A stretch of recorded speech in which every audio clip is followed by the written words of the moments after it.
अरुण भारती सांसद है लोकसभा के और बिहार के इलेक्शन इंचार्ज है एलजेपी रामविलास के। और थोड़ी देर पहले अरुण भारती जी, एक सबसे पहले तो आपका बहुत बहुत शुक्रिया कि आप आज तक से बात कर रहे हैं, लेकिन आपका बयान भी मैं थोड़ी देर पहले देख रहा था, बड़ा इंटरेस्टिंग सा आपका बयान है। और आप ये कह रहे हैं कि जिस तरीके से जीतन राम मांझी बयान दे रहे हैं उनसे आपको सीखने की दरअसल जरूरत नहीं है, लेकिन जीतन राम मांझी कह रहे हैं कि चिराग पासवान के आसपास के चट्टे बट्टे क्या बयान देते हैं उससे मुझे कोई लेना देना नहीं है। ये अचानक लड़ाई कहां से शुरू हो चुकी है आप दोनों के बीच में, एचएएम और हिंदुस्तानी अवामी मोर्चा और आपकी पार्टी के बीच में? सबसे पहले मैं आज तक पे आने के लिए आपका बहुत धन्यवाद करना चाहूंगा। और आपने अगर मेरा बयान ध्यान से देखा होगा तो मैं जीतन राम मांझी जी के का जो अनुभव है उसका लाभ अवश्य लेना चाहूंगा। और ये मैंने अपने स्टेटमेंट में भी बोला है कि उनके अनुभव का लाभ हमें चाहिए, इस हिसाब से चाहिए कि अगर हमें कृपा पात्र मुख्यमंत्री बनना पड़े और बहुमत साबित करने से पहले मैदान छोड़कर भागना पड़े, तो इस अनुभव से हमें सीखने की जरूरत है कि भविष्य में हम ऐसी गलतियों को ना दोहराएं। और उन्होंने सही कहा है, हम चट्टे बट्टे हैं। अगर हम अपने नेता के आदर्शों में विश्वास करते हैं, उनके उद्देश्यों में भी विश्वास करते हैं, हम बिहार फर्स्ट बिहारी फर्स्ट में विश्वास करते हैं और हमें इसके लिए चट्टे बट्टे भी कहा जाता है, तो अपने नेता के आदर्शों के लिए, अपने नेता के उद्देश्यों के लिए, उसके विजन के लिए अगर हम चट्टे बट्टे ही सही लेकिन बड़े ही प्रभावी चट्टे बट्टे हैं। नहीं, लेकिन आपको नहीं लगता कि कहीं ना कहीं जीतन राम मांझी जिस तरीके से बयान दे रहे हैं वो इस बात से कहीं ना कहीं खिसियाए हुए हैं कि राजगीर में आपने एक सभा की, उसके बाद आपने नारा दिया कि इस बार बहुजन भीड़ नहीं आवाज बनेंगे। आप दूसरी तरफ यह भी दावा कर रहे हैं कि दलितों के असली हितैषी चिराग पासवान है। तो दरअसल दलित नेता कौन बनेगा बिहार में एनडीए के भीतर, उसको लेकर यह लड़ाई है कहीं ना कहीं।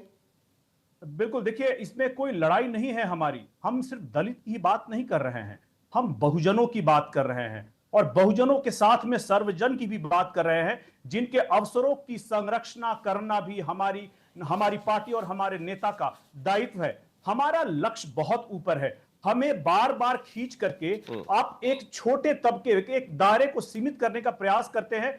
इसके खिलाफ हम लोग लगातार अपने लक्ष्य को, अपने बार को बहुत ऊपर रखना चाहते हैं, क्योंकि हम जब बिहार की बात कर रहे हैं, हम अपने नेता के बिहार आके चुनाव लड़ने की बात कर रहे हैं, तो हम किसी एक वर्ग, एक तबके, एक समाज की बात नहीं कर रहे हैं। हम पूरे बहुजन की बात कर रहे हैं, हम पूरे सर्वजन की बात कर रहे हैं। लेकिन होता यह है कि जब भी हम कोई सफल कार्यक्रम करते हैं तो हमारे दायरे को छोटा करने का प्रयास हर बार किया जाता है, जो हम लोगों को स्वीकार नहीं है। इसलिए हर अपनी आम सभा के साथ, हर अपने नेता के पब्लिक मीटिंग के साथ हम उस दायरे को और बड़ा करते चलेंगे।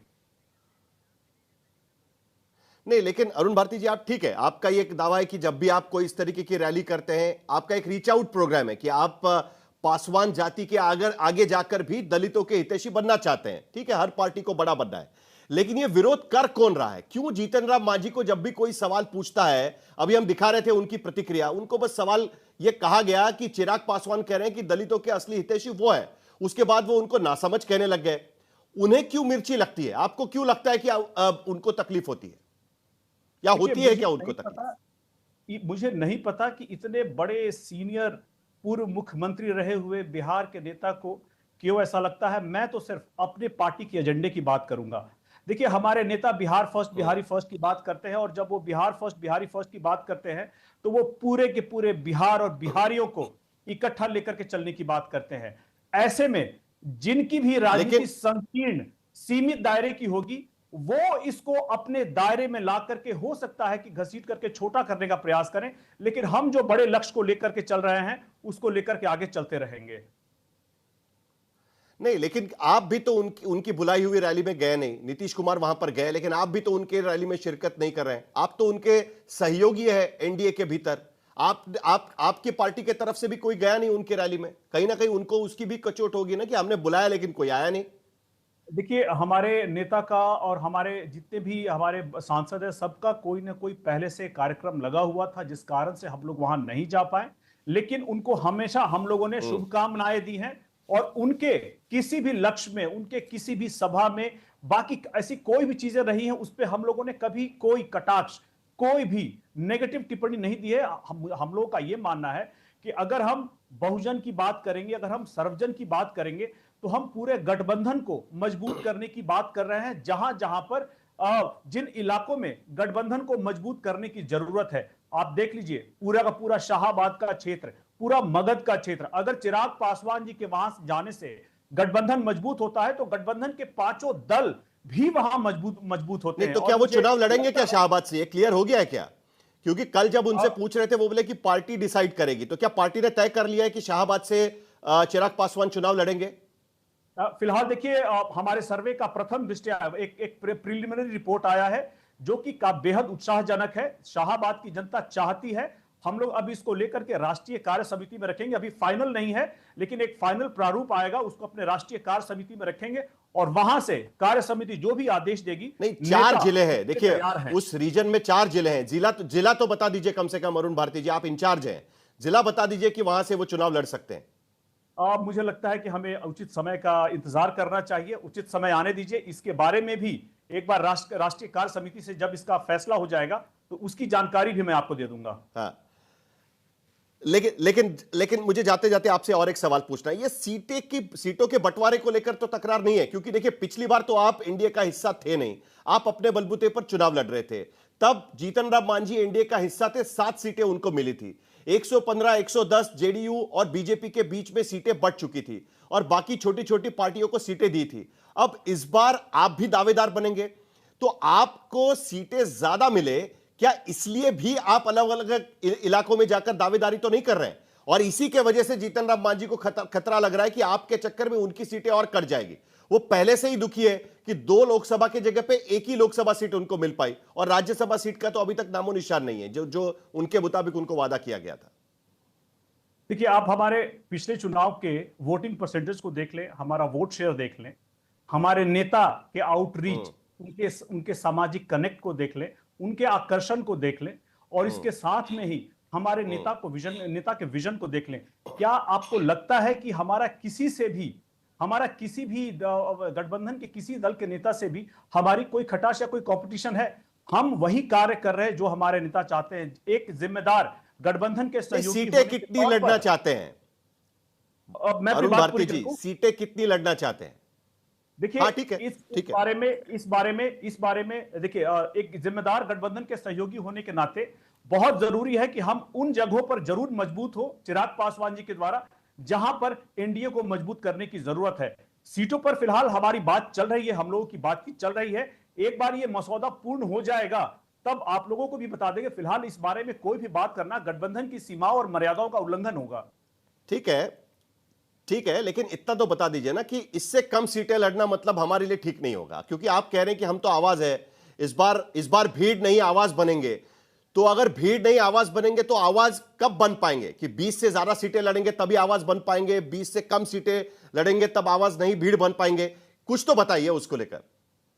देखिए, तैयारी हमारी पूरे के पूरे 243 विधानसभा चुनाव में रहेगी, विधानसभाओं में रहेगी। जहां हम चुनाव लड़ेंगे मजबूती से लड़ेंगे, जहां हम नहीं लड़ेंगे अपने सहयोगियों को जिताने का, मैं आपको फिर से याद करा रहा हूं, हम अपने सहयोगियों को जिताने का प्रयास करेंगे लड़ने की फिलहाल 33 सीटें टारगेट में है, जो पता चला है वो उसका नहीं पता, ये चल रहा है 33 सीटों की तैयारी आपकी, 33 नहीं, ये स्पेसिफिक आपका आंकड़ा गलत है। एकदम। हमारी जो तैयारी है, तैयारी मुकम्मल है। फिलहाल इस बारे में जब तक गठबंधन में बातचीत पूरी नहीं हो जाती, पब्लिक डोमेन में बात करना उचित नहीं होगा। अभी जब हो जाएगी, हम लोग के बीच बीच तय हो जाएगी, तो आप लोग को भी इसकी जानकारी औपचारिक रूप से दे दी जाएगी। चलिए, बहुत बहुत शुक्रिया आपका, आपने अपनी भूमिका रखी इसके लिए, क्योंकि आपके दूसरे सहयोगी भी इस वक्त हमारे साथ जुड़ रहे हैं। संतोष कुमार सुमन नेशनल प्रेसिडेंट है हिंदुस्तानी अवामी मोर्चा सेक्युलर के, उनके नाम में सेक्युलर है। एक तरफ मांग हो रही है कि प्रीएम्बल से सेक्युलर और सोशलिस्ट शब्द निकाल देना चाहिए, लेकिन एचएएम यानी हिंदुस्तानी अवामी मोर्चा सेक्युलर पार्टी के संतोष कुमार सुमन हमारे साथ जुड़ चुके हैं। सुमन जी, बहुत बहुत शुक्रिया, आप आज तक से बात कर रहे हैं इसके लिए। थोड़ी देर पहले हम अरुण भारती जी से बात कर रहे थे, और वो कह रहे हैं कि आपको नाराज होने की कोई जरूरत नहीं है, वो अपनी पार्टी को मजबूत करने की कोशिश कर रहे हैं, जिसका फायदा एनडीए को ही होने वाला है। आपको डरने की कोई जरूरत नहीं है। क्यों ऐसा होता है कि जब भी चिराग पासवान अलग अलग जगह पर रैली लेना शुरू करते हैं, तब जीतन राम मांझी का बयान आता है कि वो नासमझ है, समझदार नहीं है, उनका अनुभव कम है? ऐसा क्यों होता है? देखिए, ऐसी कोई बात नहीं है। माननीय चिराग पासवान जी चाहे लोजपा आर का कोई भी कार्यक्रम हो, कहीं भी हो, उसमें हम लोग को कोई आपत्ति नहीं है। ये लोकतंत्र है, लोकतंत्र में सबको अधिकार है। हर पार्टी की अपनी विचारधारा होती है और अपनी विचारधारा के हिसाब से वो काम करते हैं और करना भी चाहिए। सवाल है कि हमें क्यों परेशानी है? ये परेशानी हमें कहीं नहीं है। माननीय श्री जीतन राम मांझी जी एक अनुभवी नेता हैं और कभी ऐसी कोई बातें होती है और उन बातों को उस दूसरे लहजे में लोग समझ जाते हैं, उसको लेते हैं, इसलिए विवाद का कारण बढ़ता है। बाकी और ऐसी कोई बात नहीं। जहाँ तक पार्टी की बात है, हम पार्टी का हो चाहे एनडीए के हम जितने भी घटक दल हैं, सब एक साथ काम कर रहे हैं, एक एजेंडे पर काम कर रहे हैं, विकास के मॉड्यूल पर काम कर रहे हैं, विश्वास के साथ काम कर रहे हैं और आने वाला चुनाव में हम ज़्यादा से ज़्यादा सीट लड़ें और ज़्यादा से ज़्यादा सीटों पर हमारी विजय हो। 225 जो हमारा नारा है, सब जगह लड़ करके हम उससे ज़्यादा जीतें, इसकी तैयारी कर रहे हैं। हम समझते हैं सब इसके लिए काम कर रहे हैं। और अगर कोई व्यक्ति कहे कि हम नहीं, जी बोलिए बोलिए, आपकी बात खत्म करें, बोलिए। हेलो, जी जी, हाँ जी, हम हाँ, कह बोलिए रहे हैं कि सब हम एक ही मकसद के लिए काम कर रहे हैं और हर व्यक्ति एनडीए को आगे करने के लिए काम कर रहे हैं। एनडीए एक साथ काम कर रही है और हमारा मकसद है कि बिहार तरक्की के रास्ते पर आगे बढ़े। हम यहाँ के जो गरीब हैं, यहाँ के जो जिनको बहुजन सब कह रहे हैं, वो आगे बढ़ें और बिहार विकसित हो, देश का एक अहम राज्य बने। तो इसके लिए हम काम करें। इसमें कहीं पर किसी से कोई लड़ाई नहीं है और ना हम लड़ना लेकिन चाहते देखिए हैं। क्या है कुछ ना, ये बातों को टकराव लेकर हम के कई इधर दिनों उधर से की देख बात- रहे हैं। ऐसा नहीं है कि ये ऐसा नहीं है कि पहली बार हम ये टकरार देख रहे हैं हम लोग। देखिए, सब क्लासिफिकेशन का मुद्दा निकला था, कैरेक्टर सब कैटेगरी का मुद्दा निकला था रिजर्वेशन के भीतर, तब भी जीतन राम मांझी का बड़ा कड़ा बयान आया था कि चिराग पासवान बड़े स्वार्थी नेता है, वो इसका विरोध कैसे कर सकते हैं। वहां से लेकर सीटों के बंटवारे तक और दलितों का हितैषी कौन बिहार में, तब तक हम जो जीतन राम मांझी जी का बयान देख रहे हैं, वो कहीं ना कहीं उनको लगता है कि चिराग पासवान का उनके आंगन में क्या काम है। जब वो शाहबाद पहुंचते हैं तब उनकी बयानबाजी शुरू हो जाती है। देखिए पटना की रैली में उन्होंने क्या कर दिया उसके बाद में।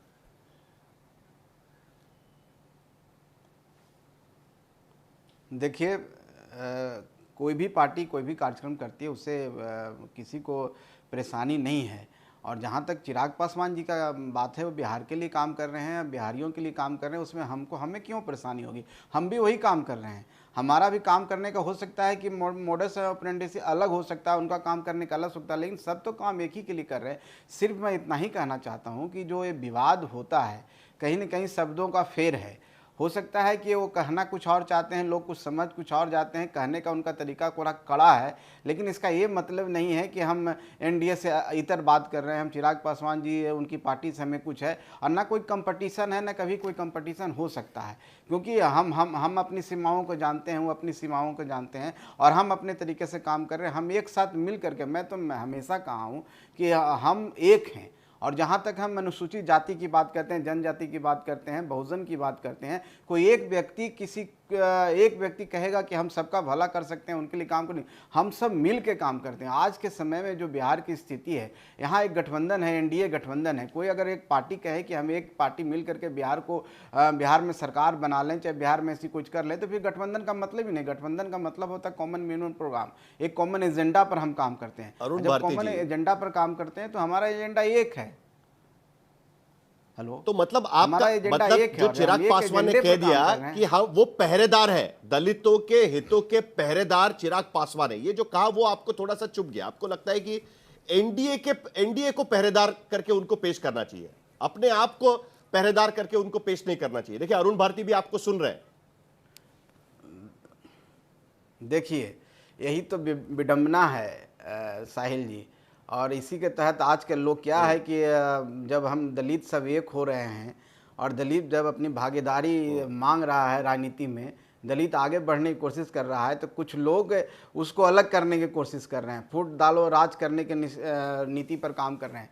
कोई एक व्यक्ति नहीं भला कर सकता। अगर हम सब मिल जाएं, सब मिल करके काम करें, तो दलितों को आगे बढ़ना चाहिए, उसको बढ़ने का अधिकार है। वो इतना % वोट है बिहार में और कोई एक व्यक्ति उसको नहीं कर सकता है। हाँ ठीक है, अच्छी बात है। आप पहरेदार हैं, आप पहरेदार रहें तो रहना चाहिए, करना चाहिए। हम भी एक तरफ से मोर्चा संभाले हुए, एक तरफ से आप भी मोर्चा संभाले रखिए। जब तक हम सब मिल के नहीं करेंगे ना, तो यहीं पर कोई कोई पासवान जाति का नेता हो जाएगा, कोई भुइयां मुसर का नेता हो जाएगा, कोई रविदास समाज का हो जाएगा, कोई कुछ समाज का हो जाएगा, और हम इसी तरह से लड़ते रहेंगे और ये हमारा विकास नहीं होगा। हमको अगर विकसित होना है, हमको आगे बढ़ना है, मुझे हमारे लगता उन है कि लोगों को चिराग आगे बढ़ना है पासवान जो अब आज सभी पीछे दलितों हैं। के नेता बनना चाहते हैं।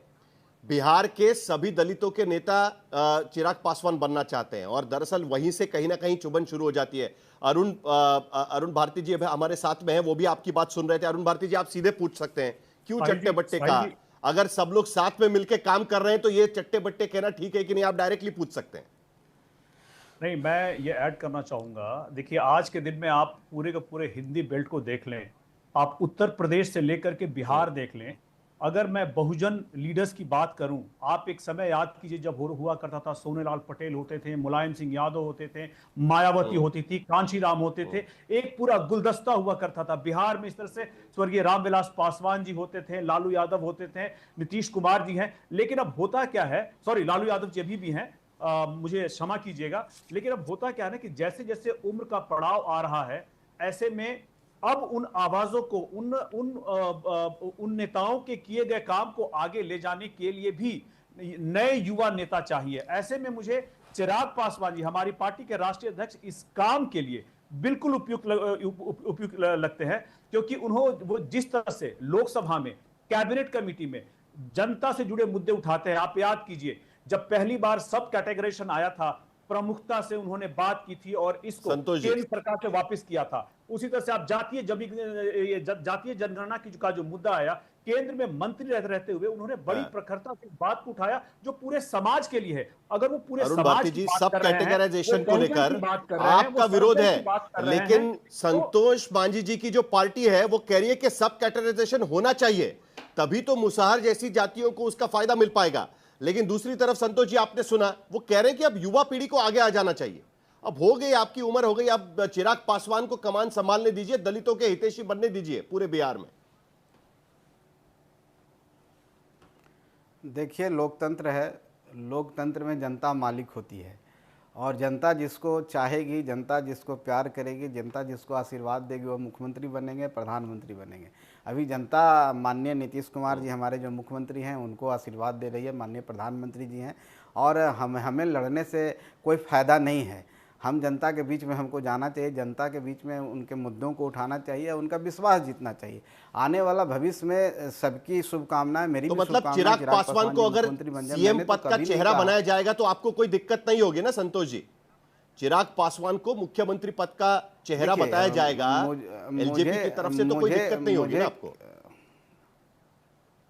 मैंने तो कभी दिक्कत नहीं किया। उनके कार्यकर्ता उनके मंच पर उनको सीएम के रूप में चाहते हैं, हर कार्यकर्ता चाहता है। अगर मेरी पार्टी में चाहेंगे तो मेरे कार्यकर्ता भी चाहते हैं, किसी भी पार्टी में, भारतीय जनता पार्टी के भी जो नेता हैं उनके कार्यकर्ता चाहते हैं कि उनके सीएम हो जाए। लेकिन ये जनता का यहाँ विषय है। जनता जिसको चाहेगी, जनता जिसको वोट देगी, वो निश्चित तौर पर वो बनेंगे। इसमें कोई क्वालिफिकेशन नहीं है कि कोई पढ़ा लिखा है, कोई नहीं पढ़ा लिखा है। ये तो सिर्फ जनता के ऊपर छोड़ देना चाहिए। अब जनता, अभी हम लोग एनडीए में हैं और माननीय मुख्यमंत्री जी के नेतृत्व में अभी चुनाव लड़ने जा रहे हैं। वही हमारे नेता हैं और वही हमारे सीएम के कैंडिडेट भी हैं। इसलिए विवाद का विषय ही नहीं है, विवाद भटकाने का है, मुद्दों से भटकने का है। और जिन मुद्दों को लेकर के हम एकजुट हुए, वो एकजुटता को कहीं ना कहीं टूटता हम देखते हैं। और ये मुझे इस बात की चिंता होती है, हमें ये सब चीज़ों में नहीं पड़ना चाहिए और कभी आरोप प्रत्यारोप में भी नहीं पड़ना चाहिए। एक बड़ा दिल दिखाना चाहिए और हमें काम करना चाहिए कि नेता जो अपने जीवन के उस चीज़ को देखा, संघर्ष करके आगे बढ़े। एक ऐसे समाज से आते हैं, भैया मुसर समाज से, जो आज भी हाशिए पर समाज है। तो हमें इस चीज़ों को छोड़ करके आगे बढ़ना चाहिए, बड़ा दिल दिखाना चाहिए। अगर किसी का बड़ा सोच है तो बड़ा दिल भी होना चाहिए। इन छोटी छोटी चीज़ों में हमें नहीं पड़ना चाहिए। इंतजार रहेगा, का नुकसान होगा और किसी का नहीं होना। इंतजार होगा कि बड़ा दिल कौन दिखाता है। आप दोनों का बहुत बहुत शुक्रिया कि आप इस चर्चा में शामिल हुए।